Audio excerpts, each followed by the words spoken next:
Okay, very quickly we move on to the next session. So every entrepreneur and business wants to build products that win. And let us learn from Sean O'Neill's experience at Amazon, startups, and Tesco for the best practices and product development principles that can help us succeed. So I'll invite Sean O'Neill, Director, Technology Product and Data Platforms at Tesco. All right. Can you hear me? Excellent. Well, thank you very much for having me today. And let me get my clicker here. So today I wanted to share some lessons learned about how to build products that win. And this uses examples from retail, but they really could apply to any business, any product, any user base, because they're general principles. So a little bit of feedback. Hot mic. So just a little bit of background of how did I get to here. There's a number of different companies I've worked with. My accent is from Southern California, in case you're wondering, where is he from? But I've worked in finance, started at Amazon in 1999, learned a whole lot there, and as long as you fail fast and fix it, nobody notices you've stumbled. And that's really Amazon's recipe for success, of how do you measure and track what works and react and respond. I've been with startups as small as 3 people in a garage working on an idea, went back to Amazon, and 4 years ago I moved to London from Seattle and started working with Tesco. And you might ask, well, who is Tesco? If you're not familiar, Tesco is one of the world's largest retailers, 57 billion pounds in annual revenue, mostly centered around Europe and Southeast Asia. We've got quite a lot we do in India as a development center in Bengaluru. And also, we source 80% of the products for Star Bazaar in a joint venture. So we actually source products from 197 countries for groceries, apparel, general merchandise, and help serve the day-to-day needs that households have. So that's a little bit of background on Tesco. I want to take you back to 1984. Gateshead, England. This is a picture of Jane Snowball. And in 1984, Jane Snowball placed Tesco's very first digital home delivery order ever for groceries. She did it through her television and a teletext. This is very cutting edge for 1984. A partnership with the University of Newcastle on how could you actually allow remote ordering and how would we then fulfill it. Really revolutionary. We actually have a building on Tesco's campus called Snowball, named after Jane Snowball, our first digital customer. And that really set this pioneering spirit within Tesco. Tesco today is the world's largest digital grocery home delivery company. About $4 billion a year in revenue across 9 countries. Quite a significant business that it's not just the digital ordering, but the physical delivery of click and collect at a store, or most of the orders are straight to a customer's doorstep. So as technologists, we always want to build the thing right. Building the thing right is about engineering principles, it's about quality of code, it's about regression tests, it's about security, scalability, extensibility. But how do you know that you're building the right thing? That's where product development comes in. That's where you want to understand what is the real user need? What are we trying to solve? Because so often you see technology in search of a customer. You've got to love the problem. Don't fall in love with your solution. You got to make sure that you're really solving a real need. Now, in the physical world, you know when you see poor engineering all the time. It's obvious to you. In the physical world, you know what poor configuration looks like. This could be the world's best engineered lock, but when somebody mounted a handle directly over it, good luck trying to get the key in. You know what a poor user interface looks like when you see it in the physical world. Which lane am I driving in? Oh, it's just the UI. The customer will figure it out. They're smart. Sometimes you see poor bundling. I'd love a faucet, but I need a plug for my blender so I can make margaritas. I don't know if I'd really want to work this one. So what do we do? Where do we go from here? Yeah, exactly. Well, there's methodologies that you can use. So there's a design company called IDEO. They're legends in the field of physical and software product design and service design. And they've got this framework that we use quite a lot at Tesco in our development. First, we got to figure out what is desirable for customers in a market. What creates value? Is it usable? And this is not a static thing about what customers want. Oh, a little bit of hot mic there. This is not a static thing about what customers want.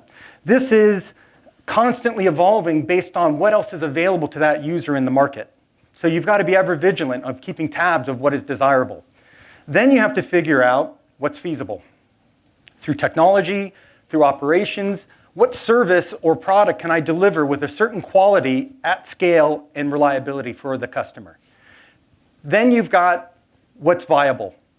If we can serve this market for these customers at this scale, at this price point, and this expense structure, is this a business that we would want to love? You've got to make sure that you solve all of those. And the most value is the intersection. But the problem is most ideas rarely start at that intersection. It's a fortuitous find if it is, but you've got to work at it. You've got to iterate. And you've got to accept that your first idea might not be the one that ultimately wins. And that's that product development cycle of how do you iterate and optimize against that desirable, feasible, and viable. So here's a lesson early on from Amazon about combining supply and demand signals and how to think about it. So a lot of companies will have different functions that operate in their own silos. And all they know in the supply chain is the data in the supply chain. And all the marketing system knows is the data in the marketing system. And never the two shall meet. So back in 2002, when I was at Amazon, there's an annual planning cycle. So with every business, every team in Amazon goes and presents to Jeff Bezos and the other senior vice presidents, the S team as Amazon calls it, their annual plan. And you're usually in there for a couple-hour block with 3 or 4 other businesses.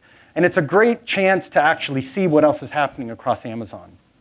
And in 2002, the direct marketing team, that is about lead generation to Amazon, was in talking about lead generation, specifically search engine optimization, and how do you actually bid and get the right traffic to Amazon. This is about traffic acquisition. Now, Amazon was competing for customer traffic with all the other bidders. And Google was a great place where people were searching for products at that time.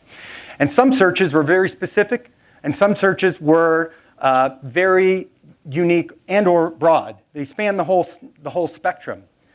And at the time in 2002, it was really hard to manage the long tail. It was hard to bid manage all of those different keywords and understand, am I making money or am I losing money on this traffic?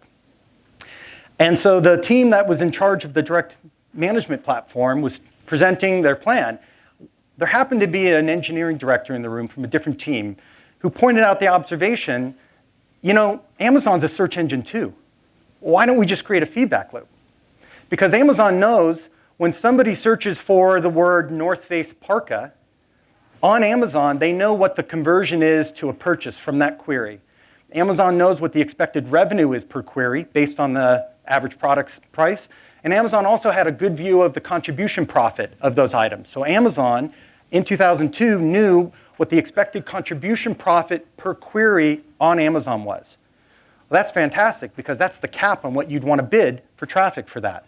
So what Amazon did was link their on-site search to the yield they had from on-site performance and link that into Google Bids. And they did it programmatically.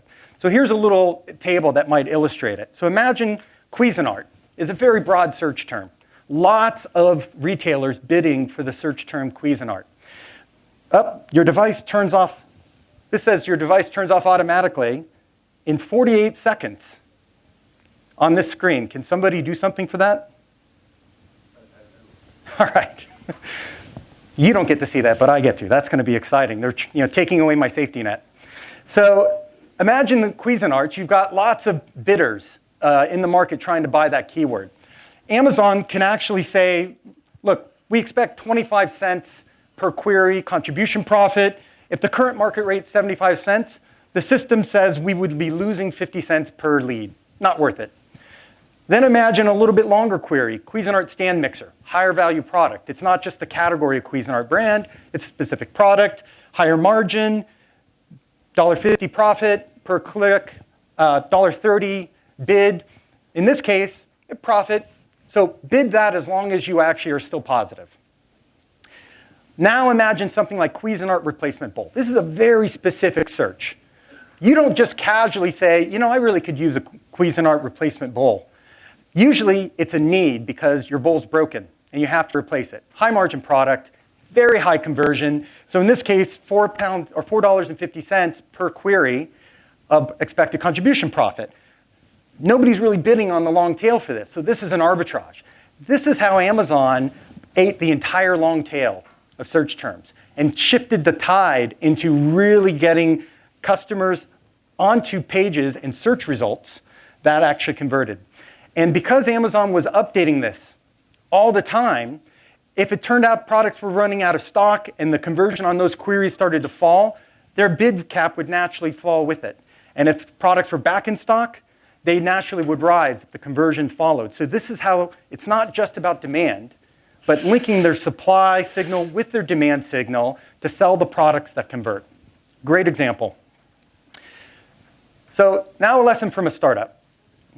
You've got to really save your cycles, your development cycles, for strategic code. Now, so I was at a business called Utango. This was a startup, 3 guys in a garage. We raised $4 million over 3 years. Had money, no money, had money, no money, no money. That was the story of our startup. In 2008, with the market crash, couldn't raise any more funds, but fabulous experience and some really valuable lessons. And so in this case, in 2006, refer a friend was a very common way of building your audience and going viral. We were a consumer-facing startup. It was about loyalty and earning rewards on your purchases. And refer a friend at that time was a very common way of upload a bunch of emails, and we will invite your friends, and then you will get a commission back on anything they do. So it really helped build this out.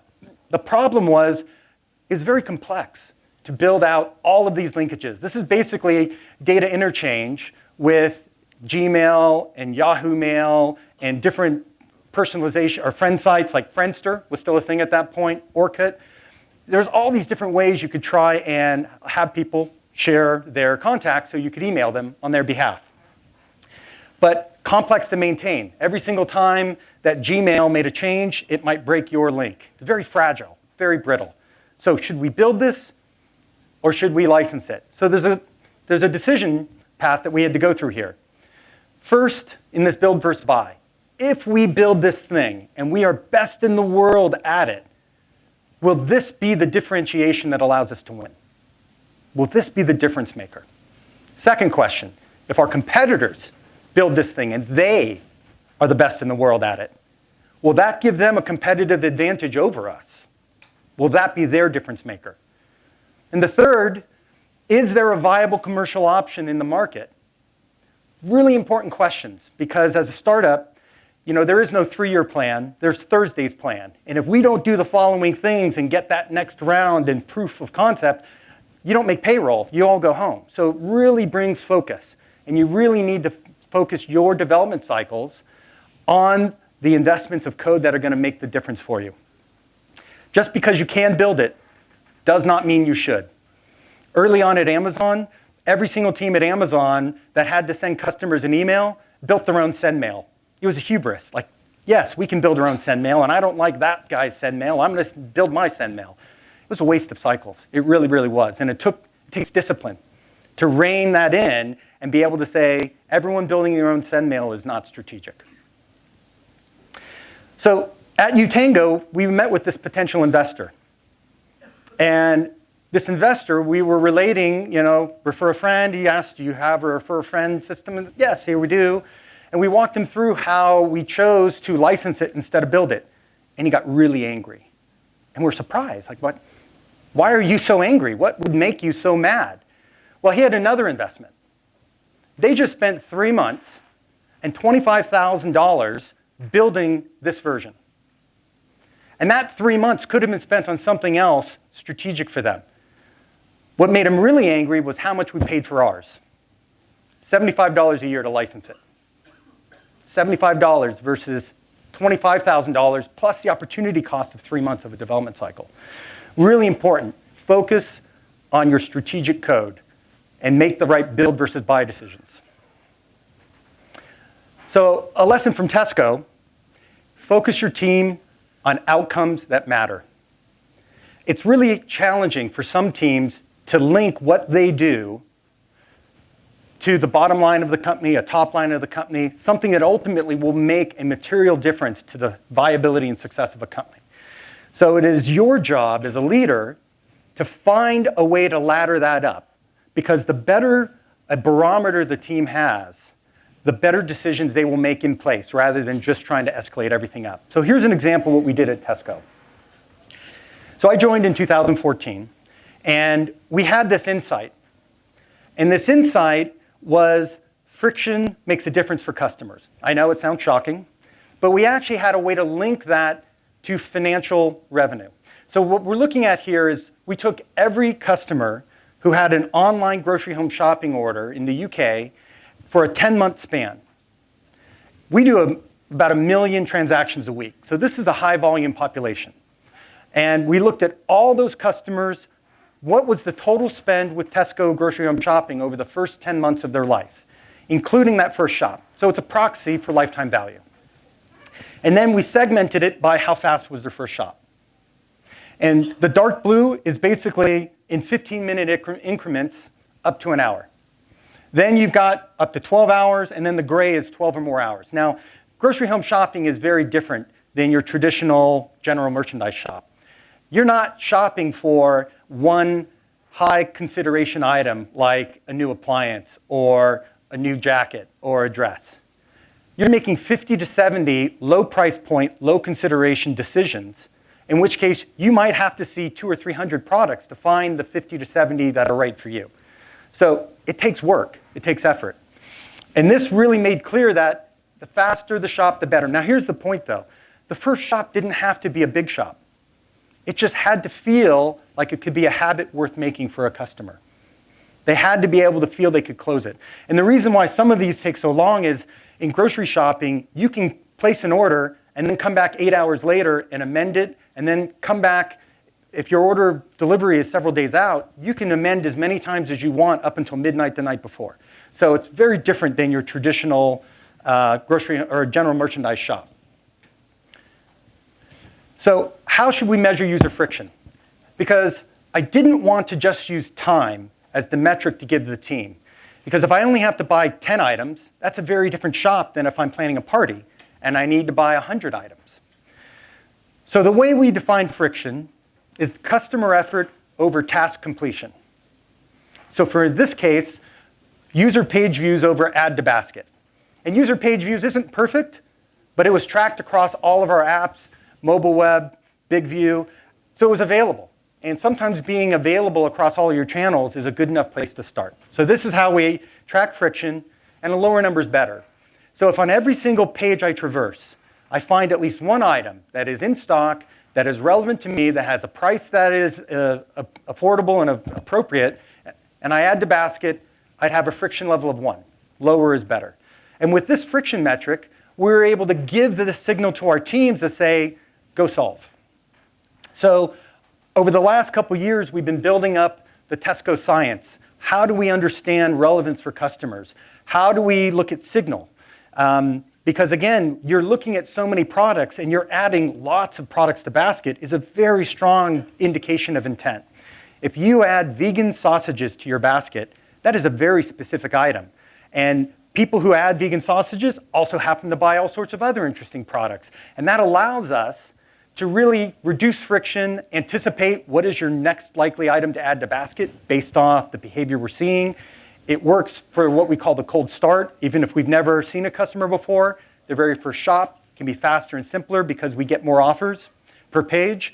We've done a lot of work in search for dietary needs.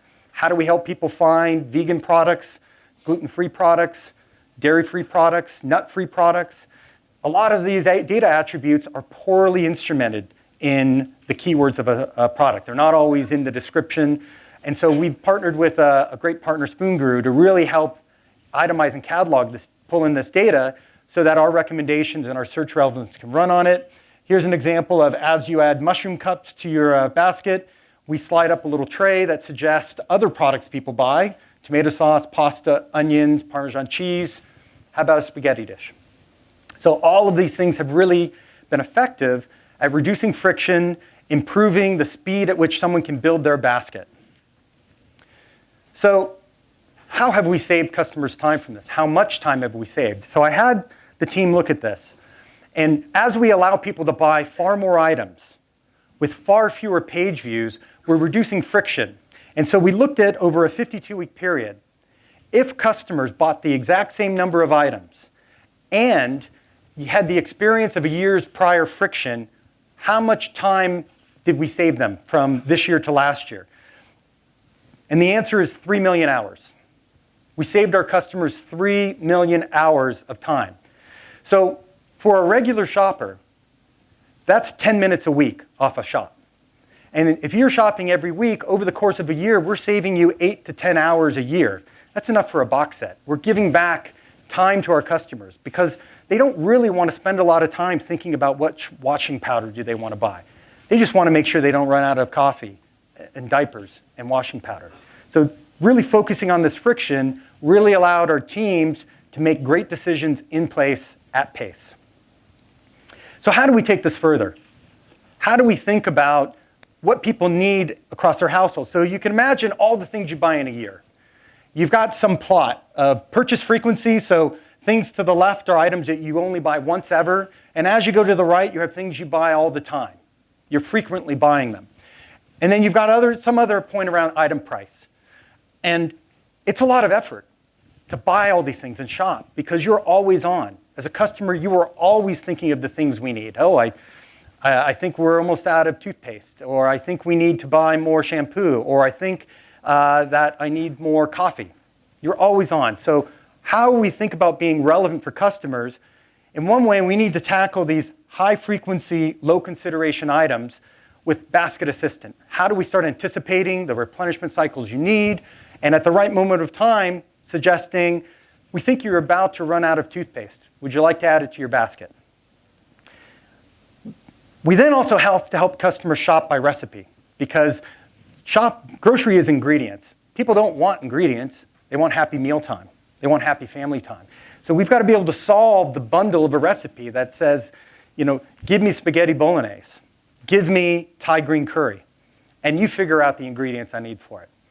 And then, of course, Internet of Things is another layer that we have to be able to anticipate that your washing machine says you need more detergent. We've got to be able to anticipate that. And so these are literally zero-click purchases that actually, with the customer in control, can allow them to build more and more of their basket with less effort, with less energy. But we also have to think about how we're going to supply all these products, because it's not just the demand side, it's also the supply side. And a lot of businesses, again, they think of supply chain.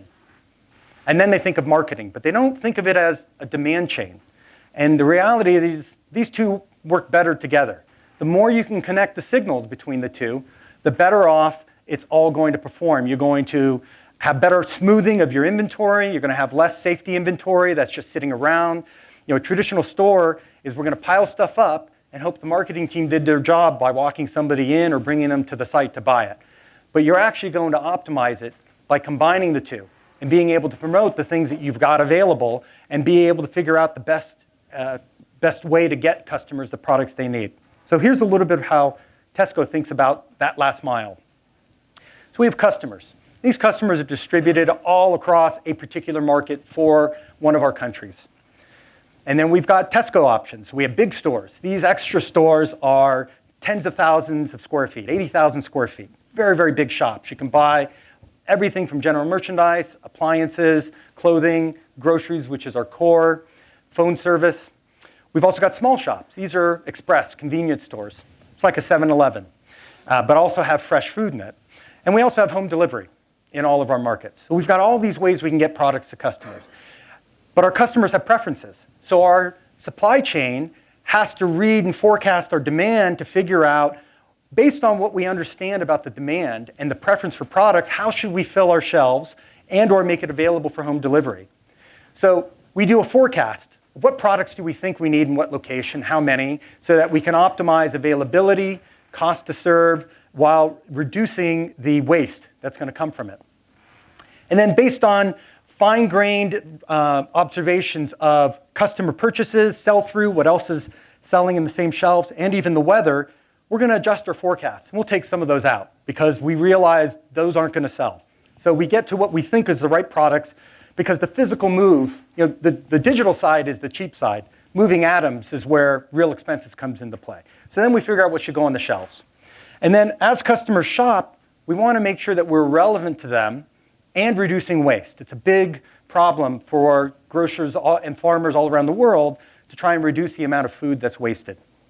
So as these products sell, we end up having signals back of, well, we've got too many cherries left. We've got a whole lot of pineapples. We've got some pears left, so what do we do? This is where we've got to be more specific and relevant based on the supply we have, the preferences we know about our customers, and the waste that will happen if we can't find a market clearing price for these products. So that's how we start doing store-level markdowns and specific targeting to customers that we know like cherries. We don't tell all the customers at the other stores, why don't you go buy cherries? Because they'll walk into the store and they'll be disappointed. So we really want to be focused here. We've got to do the same for pineapples. We've got to do the same for pears. But this is also how we can be relevant. Because if you hate pineapple, we shouldn't talk to you about pineapple. So we've really got to be careful and considered about how we remain relevant to help balance the supply and the demand.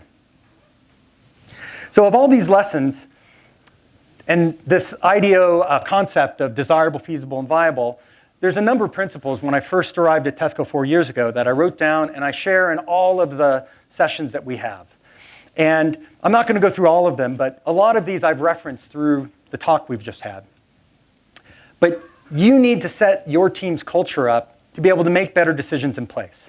And good principles allow teams to know what is the right choice. What do we believe in? What do we value? How will we trade off?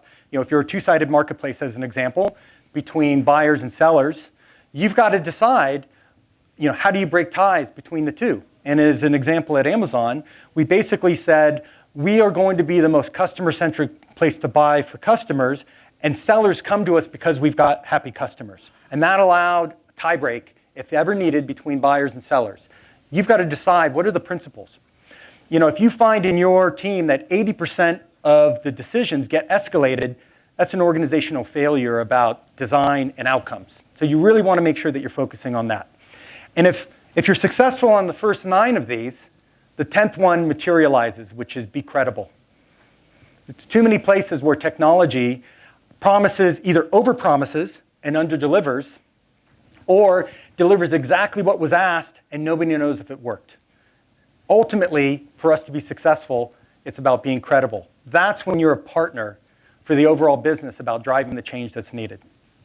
So let's recap the lessons learned. Build the right thing. Combine supply and demand signals. Save your cycles for strategic code. And focus teams on outcomes that matter. So, and on that point, oh, wait a minute. How did this slide get in here? Guys, this tescobengaluru.com/careers slide, I don't recall seeing it. My deepest apologies. I'm going to go back to our quality control team. We're going to get to the bottom of how tescobengaluru.com/careers made its way into this deck. I'm baffled, really. Problems worth solving at scale. I've got a couple recommendations for books and podcasts as well. Design of Everyday Things is a classic. Don Norman. Really fantastic examples about how to think about your user and how your user is going to interact with objects, physical and software. Predictably Irrationally by Dan Ariely. Fantastic book about consumer behavior and how people make choices, how completely how completely irrational people are, yet predictably irrational, consistently irrational. Inspired, Marty Kagan, who is the founder of the Silicon Valley Product Group. Great book about how do you think about product development principles. So we partnered at Tesco with Silicon Valley Product Group, brought them in, and developed a curriculum, including a lot of my principles interlaced with theirs. And over the last 12 months, we've trained 500 people across Tesco. Not just product managers and engineering managers, but business stakeholders, marketing managers, operations managers. And it brings joy to my heart when I see an operations manager talk about outcomes and key results. Freakonomics Radio is a podcast I recommend. If you've ever read the Freakonomics book, this is the radio version. Great for when you're commuting in, and really good examples of how behavior is influenced by the environment, by policies, by incentives. always an interesting and intellectually stimulating here. I want to bring you back to Jane's snowball, because there's an important element that I had not yet shared with you about Jane and Jane's need. So we didn't just allow Jane to order groceries through her television because it was cool, although it was pretty cool in 1984. Jane lived in a nursing home with her husband, and she had recently broken her leg. Jane could not get to the store. She couldn't go and shop for the things that their household needed. This was a genuine underlying need of how do we allow people to have happy mealtime if they can't make it to the grocery store. And that is fundamentally back to solve the right user need. Make sure that you're really focused. This is not technology in search of a customer. This is a need in search of a solution. And with that, go build something great. Thank you.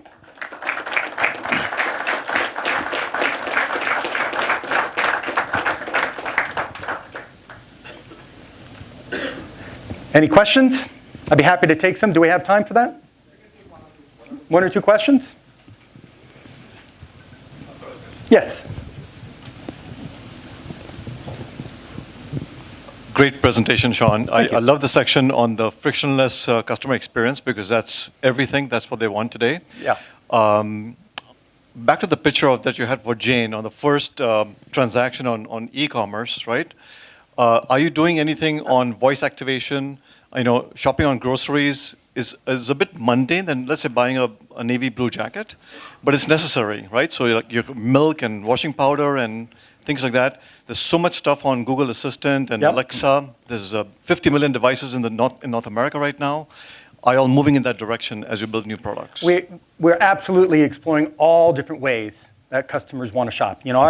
Our product strategy is, because customers are always shopping, Tesco must be within reach in the moment of need. And today, that means mobile devices. Everyone's gone from big screens to small screens. And the whole friction metric, you cannot buy the same number of groceries in 20 minutes on a mobile device as you can with today's experience on a big screen. So that's driving a lot of our challenge for how do we allow you to have no-click adds to basket, because you've made your intent so clear, the washing tablets of your preference just drop in. So today it's mobile, but tomorrow it's devices and Internet of Things and other appliances. And so no business should be mobile first. You should be API first, so that you're agnostic to what path that demand could come in. And in fact, one thing that you also need to think about is your instrumentation of sessions. If you have Internet of Things that are actually pinging your service and making any sort of customer engagement, make sure you log it. Set up how to think about that, so even if it's inconsequential today, as it starts to grow, you can see it and you can track it. So we have, if this then that, is a great functionality and service out there that we've been experimenting with and putting APIs out that allows customers to add things to their basket. Fun examples where, one of the guys in our labs created one that if on Facebook, anybody in his feed has the words #party, add tequila to his basket. On a calendar, if it is the first day of the month, add, ironing decalcifier to the basket. All sorts of examples that you can find ways to have devices. The purchase decision is made when the rule's set up or the intent is declared, even though the add to basket could come later.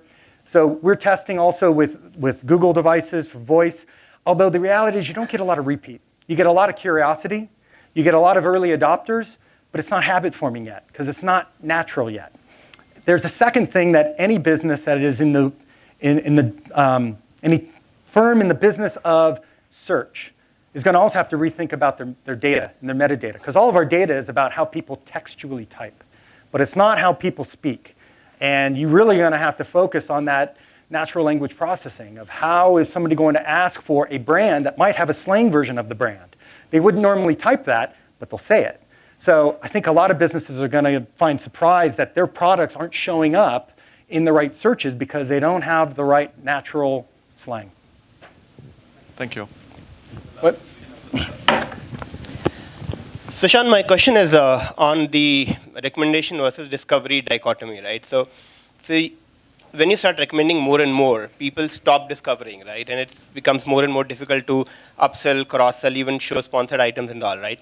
So how do you take a call on these kind of things where you also have to make sure that the users, they start looking at new items that you have in the catalog, but you are making it so easy that they can just do like, they go to 2 pages and buy everything.